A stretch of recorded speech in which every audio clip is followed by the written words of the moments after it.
Hello guys, welcome back to my YouTube channel. তো আশা করছি তোমরা সবাই খুব খুব খুব ভালো আছো। আমিও খুব ভালো আছি। তো একটা নতুন ভিডিও নিয়ে এসেছি, যেটা তোমাদের সব থটস বা তোমাদের কি থিঙ্কিং আছে যেটা আমি ক্লিয়ার করব। তো আজকের টপিকটা হলো হাউ টু স্টার্ট ট্রেডিং।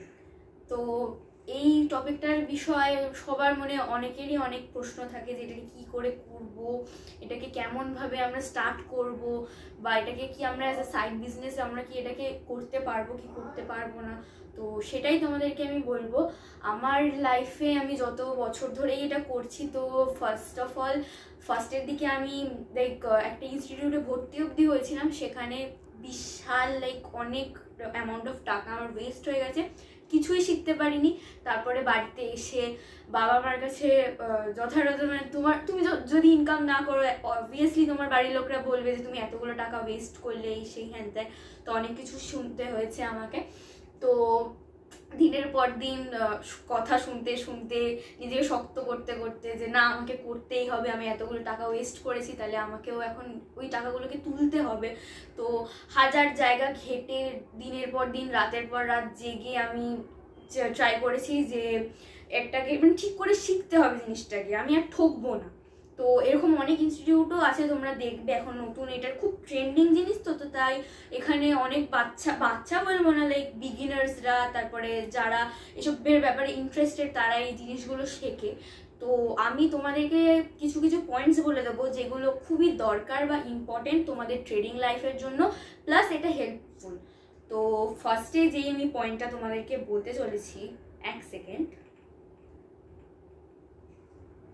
সেটা হচ্ছে যে একটা ট্রেডিং অ্যাকাউন্ট ক্রিয়েট করতে হবে। যদি তুমি ট্রেডিং করতে চাও, একটা ট্রেডিং অ্যাকাউন্ট হওয়া আর ওটা যেন ট্রাস্টেড হয় আর ভালো জায়গা থেকে তৈরি হয়, সেটা খুব ইম্পর্টেন্ট। তো ফর এক্সাম্পল আমি যেখান থেকে করি সেইগুলো হলো কি বলবো, অ্যাঞ্জেল ওয়ান আছে, তারপরে শের খান আছে। যেগুলো আমি ইউজ করি সেগুলোই আমি তোমাদেরকে প্রেফার করবো, কেন কি আমি ওখানে কোনোদিন ঠকিনি, প্লাস তোমরাও ওখানে ঠকবে না। তো এই অ্যাকাউন্ট খোলার পরে তোমরা ধরো ফার্স্ট ট্রেডিং করবে কত টাকা দিয়ে। এবার সবার কাছে তো হিউজ অ্যামাউন্ট অফ মানি থাকে না। তো তোমরা 1,00,000 টাকা দিয়ে স্টার্ট করতে পারো, 50,000 টাকা দিয়ে স্টার্ট করতে পারো, 5-10 যত ইচ্ছা দিয়ে স্টার্ট করতে পারো। বাট যদি অ্যামাউন্টটা কম হয়, সেখানে তোমাদের প্রফিটটা কিন্তু বেশি হবে না। তো তাই আমি প্রেফার করবো, যদি তোমাদের কাছে এত টাকা না থাকে, তোমরা 1,00,000 টাকা অ্যাটলিস্ট লাগাও, তাহলে তোমরা কিছু প্রফিট পাবে। কেন কি কম প্রাইস দিয়ে যদি তোমরা করো, সেটা কিন্তু কিছুই হবে না, লসও হতে পারে আর লাভও হতে পারে, যেটা তোমরা সবাই জানো। তো এই দুটো জিনিস আমি বললাম। তো সেকেন্ড জিনিস বলবো, একটা হলো ইকুইটি আর একটা হলো অপশন। তো ইকুইটি মানে হচ্ছে যে যেখানে ক্যাশ আর ক্রেডিট দুটোই আছে, তোমরা দুটোভাবেই করতে পারো। আর ইকুইটির আন্ডারে অনেকগুলো, ইকুইটির আন্ডারে না, এগুলো অনেকটা ভাগ ভাগ ভাগ করে ডিভাইড করা আছে, যেখানে তোমরা ট্রেডিং করতে পারো। যেমন কি এখানে আছে কারেন্সি, মিউচুয়াল ফান্ডস, তারপরে আছে হলো কমিউডিটি। আর এখানে এইগুলোতে তোমরা করতে গেলে আমি বলে দিচ্ছি তোমাদেরকে একটা জিনিস, দাঁড়াও।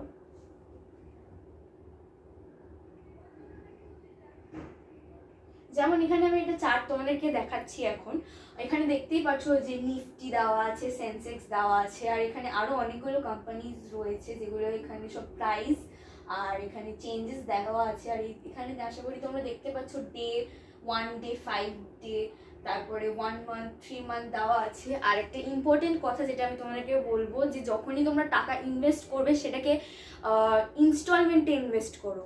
কেন কি ইনস্টলমেন্টে যদি জিনিসটাকে তোমরা ইনভেস্ট করো, তাহলে তোমরা যদি লসও করো, ওটাকে তোমরা আবার তোমরা প্রফিটে ওটাকে কনভার্ট করে নিতে পারবে। আর তোমাদের স্টপ লস যেটা হবে, সেইটা হবে হলো তোমার কি বলবো, যেটা তুমি ইনকাম করবে তার 5% কি 10%, তুমি যেমন ইনকাম করবে তার উপরে ওটা ডিপেন্ড করে। তো এবার আমি দেখিয়ে দিচ্ছি।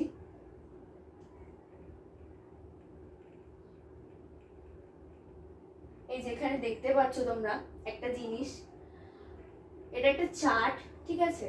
তো সেই চার্টটার মধ্যে যেমন কি তোমরা এখানে দেখতে পাচ্ছ, এটা বুল রয়েছে, ভেরি বুলিশ। অ্যান্ড এগুলো হলো যে মার্কেটের জিনিসগুলো যে উপরের দিকে যাচ্ছে, সেটাই এখানে দেওয়া আছে। রেডও দেখতে পারবে, যেটা দুটো ক্যান্ডেল আছে, তোমরা সেটা সবাই জানো, একটা হলো রেড আর একটা হলো গ্রিন। এখানে দেখতেই পাচ্ছ এখানে সব রয়েছে, ইউএসএ স্টক অ্যাকশন এগুলো।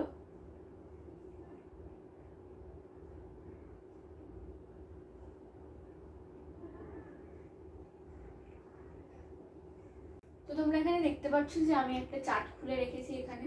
তো এখানে দেখতে পাচ্ছ গ্রিন আর রেড লাইনস গুলো ইন্ডিকেট করছে কিতে, এটা হলো অ্যাডভান্স আর এটা হলো ডিক্লাইন। এখানে একটা চার্ট রয়েছে। তো এবার আমি তোমাদেরকে বলবো অপশনের ব্যাপারে। তো অপশন যেই জিনিসটা আছে শেয়ার মার্কেটে, সেইখানে তোমাদেরকে কম টাকা ইনভেস্ট করেও তোমরা প্রফিট আর্ন করতে পারো।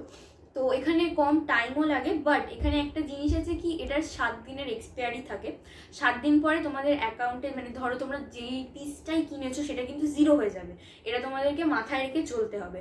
আর অপশন যে জিনিসটা, এটার প্রতি কিন্তু তোমাদের খুব ফোকাস লাগাতে হবে, যেটা ইকুইটিতে লাগাতে হবে না। প্লাস ইকুইটিতে কিন্তু বেশি টাকা লাগে দেন অপশন। তুমি একটা তোমার কাছে ধরো কম প্রাইস আছে, মানে কম টাকা আছে, সেটা দিয়ে কিন্তু তুমি অপশনে বাই করতে পারবে, কিন্তু ইকুইটিতে কিন্তু পারবে না। তো সেটা তোমাদেরকে মাথায় রাখতে হবে। আমি দুটোরই কল দিই, একটা ইকুইটি আর একটা অপশনের। তো তোমরা ওটা ফলো করতে পারো। আর যদি তোমাদের আরও বেশি কলস লাগে বা যদি আর কোনো তোমাদের প্রবলেম হয় যেটা তোমরা বুঝতে পারছো না বা আরও আমার থেকে ইনফরমেশান জানতে চাও, আমি একটা স্ক্রিনে নাম্বার দিয়ে দেবো, সেটাই তোমরা আমাকে কন্ট্যাক্ট করে নিও। আমি সেখানে আছি, আমি তোমাদেরকে সব কিছু বুঝিয়ে দেবো, এক্সপ্লেন করে দেবো আরও ভালো করে। তো আরেকটা পয়েন্ট যেটা আমি তোমাদেরকে বলবো, যে অনেকে আমাকে জিজ্ঞেস করেছে যে আমরা কি এই যে ট্রেডিং বা শেয়ার মার্কেট, এটাকে কি অ্যাজ এ সাইড বিজনেস আমরা কি এটাকে কন্টিনিউ করতে পারবো? হ্যাঁ, তোমরা পারো। তোমরা এটাকে অ্যাজ এ সাইড বিজনেস তোমরা করতে পারো, বাট যখনই করবে তোমাদের কিন্তু জিনিসটাকে ইনস্টলমেন্টেই কিনতে হবে। এটা যেন সব সময় মাথায় থাকে। এটা করলে তোমাদের প্রফিটটা বেশি হবে। যদি লস হয় তোমরা সেটাকে আবার রিকভারি করে নিতে পারবে। আর আরেকটা জিনিস আমি যেটা বলতে চাইছি, ইকুইটিতেও কিন্তু তোমরা কি বলবো, ইকুইটি থেকেও তোমরা কিনতে পারো, প্লাস তোমরা অপশান থেকেও কিন্তু কিনতে পারো। এবার ব্যাপারটা হচ্ছে যে, যেটা আমি আগেই বললাম যে ইকুইটিতে তোমাদের টাকাটা বেশি লাগে, প্লাস অপশানে কিন্তু টাকাটা কম লাগে। আর অপশানে কিন্তু 7 দিনের এক্সপায়ারি থাকে, যেটা কিন্তু যখন 7 দিন হয়ে যায় তখন তোমাদের অ্যাকাউন্টে তোমরা যদি সেই মালটাকে না বেচো, প্রোডাক্টটাকে না বেচো, সেটা কিন্তু তোমাদের ওই ব্যালেন্সটা জিরো করে দেবে। তো তাই আমি বলবো যাই করো ভেবে চিন্তে করো। কিন্তু আমি এখানে আছি, আমি তোমাদেরকে রোজ কল দিই, দুটোরই কল দিই। তো আমি তো দেখোই যে রোজ ভিডিও পোস্ট করি আমি কিভাবে কি না করছি। তোমাদের যদি তাও প্রবলেম হয় আমাকে অবশ্যই কমেন্ট করো, নাহলে আমি কিছুই বুঝতে পারবো না, নাই আমি তোমাদেরকে বোঝাতে পারবো। তো এটাই আর কি। একটা জিনিস যেটা তোমাদেরকে বলবো আমি, তোমরা যখনই কোনো প্রোডাক্ট কিনবে সেটা যেন ইন্ডেক্স টু ইন্ডেক্স হয়। ইন্ডেক্স টু ইন্ডেক্স যদি তোমরা ট্রেডিং করো তাহলে তোমাদের প্রফিটটা বেশি হবে। এবার ইন্ডেক্সটা কি সেটা আমি তোমাদেরকে দেখিয়ে দিচ্ছি। তো এখানে দেখতে পাচ্ছ একটা চার্টটা রয়েছে, এই যে দেখতে পাচ্ছ এখানে ইন্ডেক্স বলে লেখা, ইন্ডেক্সের তলায় সব এতগুলো রয়েছে। এখানে নিফটি 50 রয়েছে, সেন্সেক্স রয়েছে, নিফটি ব্যাংক রয়েছে, এগুলোকে বলে হলো ইন্ডেক্স। তো এখানে প্রাইস দিয়ে দেওয়া হয়েছে, দেখতেই পাচ্ছ এটা কি, কত প্রাইস রয়েছে। এবার তোমরা যদি এখান থেকে ধরো বাই করলে এটাকে 300 400 ওরকম অবধি বাই করলে, তারপরে তোমাদেরকে এটাকে সেল করতে হবে হলো 500, তারপরে 700 এরকম প্রাইস যদি তোমরা সেল করে দাও তাহলে তোমাদের সুবিধা হবে। তো এটা এখানে দেখতে পাচ্ছ, এখানে ঠিক করে প্রাইসের ব্যাপারটা বলে দেওয়া হয়েছে, আর এখানে ইন্ডেক্সের ব্যাপারটা বলে দেওয়া। তো স্টপ লস জিনিসটা কি সেটার ব্যাপারে আমি তোমাদেরকে এখন বলবো। তো ধরো তোমরা 200 টাকার কোনো জিনিস কিনেছো, ঠিক আছে, আর সেটা তুমি ধরো 10 টাকায় কিনেছো। 10 টাকায় কেনার পরে ঠিক তার 1 ঘন্টা পরে ওটা হয়ে গেছে 100। তার মানে কতটা ডিফারেন্স তোমরা বুঝতেই পারছো। আর তোমরা তো আর জিরো অব্দি ওটাকে ওয়েট করবে না, তোমরা যখন যে বেরিয়ে যাবে ওই প্রাইসটা থেকে, সেটাকে বলা হলো স্টপ লস। আর আমি স্টপ লস সবসময় মেনশন করি না, ওটা আমি নিজের মধ্যেই রাখি। যেহেতু আমি এতদিন ধরে করছি, আমার একটা ক্যালকুলেশন তৈরি হয়ে গেছে যে এটা করলে আমরা এখান থেকে এখানে বেরিয়ে গেলে আমার একটা প্রফিট হয়ে যাবে। এবার তোমরাও যখন আস্তে আস্তে এটাকে করবে, এটার উপরে চর্চায় থাকবে, তোমাদেরও সেটা বেরিয়ে যাবে। তোমাদেরও একটা ক্যালকুলেশন হয়ে যাবে যে না, আমাকে এই প্রাইসে উঠেছিল কিন্তু এই প্রাইসে তো নেমে যাচ্ছে, তাহলে আমাকে তার আগে বেরিয়ে যেতে হবে। নিজেদের প্রফিট রেখে তোমরা বেরিয়ে যাওয়াটাকে that is known as stop loss, পরিষ্কার ভাষা। আর তোমরা যদি স্টপ লসের ব্যাপারে আরও কিছু জানতে চাও তাহলে আমাকে অবশ্যই কমেন্ট করে জানাবে। তোমাদের যদি আর যে কোনো যেমন ধরনের কোয়ারি আছে রিলেটেড টু ট্রেডিং, তো তোমরা আমাকে কমেন্ট করতে পারো। তো তো আমি সেখানে তোমাদেরকে রিপ্লাইও করব, আর আমি তোমাদেরকে বোঝানোরও চেষ্টা করবো। এই নিয়ে আমি আরও ভিডিওস বানাবো ইন ফিউচার। তো ততদিনের জন্য আমাকে সাবস্ক্রাইব করো, আমার ভিডিও ফলো করো। আর যখনই তোমরা ধরো কিছু বুঝতে পারছো না বা কি হচ্ছে মার্কেটে, তোমরা নিউজ কিন্তু অবশ্যই ফলো করবে। নিউজ আর আমার চ্যানেলটাকে যদি ফলো করতে থাকো, তোমাদের একটা আইডিয়া হয়ে যাবে যে না আজকের মার্কেট এই কি আজকের মার্কেট ওই, এটাই।